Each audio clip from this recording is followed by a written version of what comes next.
যেখানে চলছে খুন খারাপি, এইরকম একটা পরিবেশে জন্ম হওয়ার পরেও 40 বছর পর্যন্ত নিষ্পাপ থাকলেন। কারণ কি? কারণ হচ্ছে এই, শুধুমাত্র নবুয়তি পেয়েছিলেন 40 বছরে। আল্লাহ যে নবী করবেন ওনাকে, এটা আল্লাহ সুবহানাহু ওয়া তাআলা জন্ম থেকেই সিলেক্ট করে রেখে দিয়েছিলেন। কি বললাম বুঝলেন? এই কারণে একটাও পাপের সুযোগ দেওয়া হয়নি।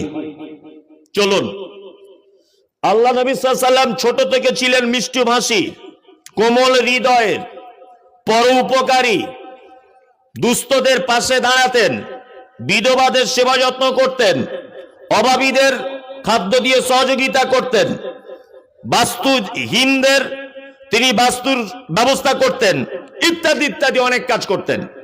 এরই মাঝখানে তিনি দেখলেন